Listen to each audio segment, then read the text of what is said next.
읽어주는 교과 첫째 날 8월 28일 일요일 부서진 떡과 부어진 포도즙. 오즈월드 체인버스는 우리가 다른 사람들을 위해 부서진 떡과 부어진 포도즙이 되어야 한다고 말했다. 이 말의 의미는 무엇이라고 생각하는가? 우리는 성경에서 다른 사람들을 섬기기 위해 자신이 부서진 사람들의 예들을 볼 수 있다. 모세는 이스라엘 백성을 약속의 땅으로 인도하는 동안 끊임없는 험담과 비판의 말들을 견뎌야 했다. 요셉은 애굽에서 총리의 자리에 오르기까지 배신과 투옥을 포함한 험난한 여정을 걸어야 했다. 각각의 경우에서 하나님께서는 당신의 백성들의 생애가 그들 자신에게뿐만 아니라 다른 사람들에게도 유익이 되도록 하시기 위하여 그들로 하여금 당신의 은혜와 돌보심에 대한 본보기가 되도록 하셨다. 하나님께서는 같은 방법으로 우리를 사용할 수 있으시다.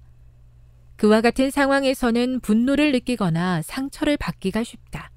하지만 어제 살펴보았듯이 온유함은 성내지 않고 인내로서 이러한 것들을 견디도록 부여하신 하나님의 능력이다. 에스겔 24장 15에서 27절을 읽어보라. 어떤 일이 일어나고 있는가? 에스겔이 이와 같은 시련을 통과해야 했던 이유는 무엇인가? 에스겔 24장 24절에서 하나님께서 말씀하신다.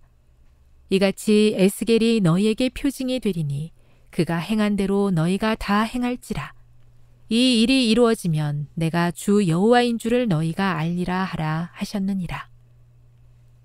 이스라엘 백성들은 에스겔의 생애 속에 상징된 예언의 성취와 그가 마주해야 했던 고난을 경험함으로써 하나님이 권능의 여호와시라는 사실을 확신하게 될 것이었다. 부서짐의 자리에 서게 되는 우리의 경험을 통해 얼마나 많은 사람들이 권능의 주님을 보게 될지 누가 알겠는가? 교훈입니다.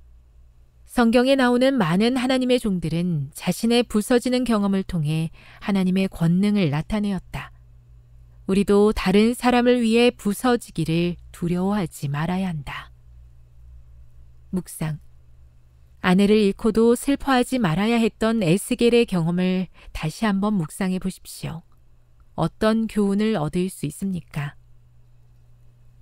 에스겔이 눈에 기뻐하는 것을 상실한 것은 이곳에서 백성들의 마음에 하나님의 기별을 생생하게 새겨주기 위함이었다.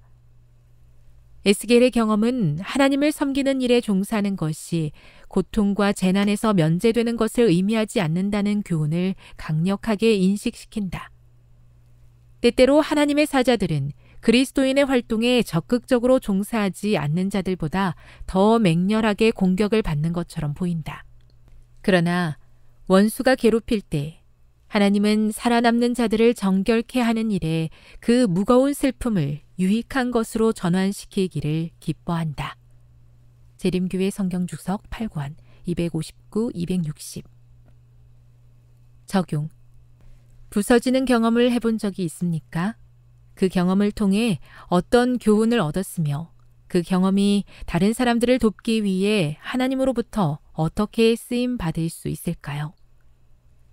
영감의 교훈입니다. 부서지는 경험이 필요함. 죄를 자복하는 일은 그대들의 위신을 손상시키지 않을 것이다. 오히려 이러한 거짓된 위신을 떨쳐버리는 것이 나을 것이다.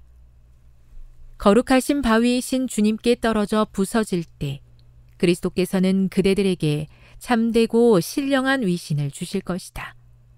교만, 자존심 및 독선으로 말미암아 자신의 죄를 자복하지 못하고 허락의 말씀을 주장하지 못하게 하는 일이 없어야 한다. 가려 뽑은 기별 1권 327. 삶의 고난 가운데에서 하나님을 만나고 그 경험을 통해 같은 어려움 가운데 있는 누군가를 도울 수 있다면 그 또한 은혜의 시간임을 깨닫습니다. 삶의 모든 경험을 통해 하나님께 영광 돌리는 삶을 살게 해 주시옵소서.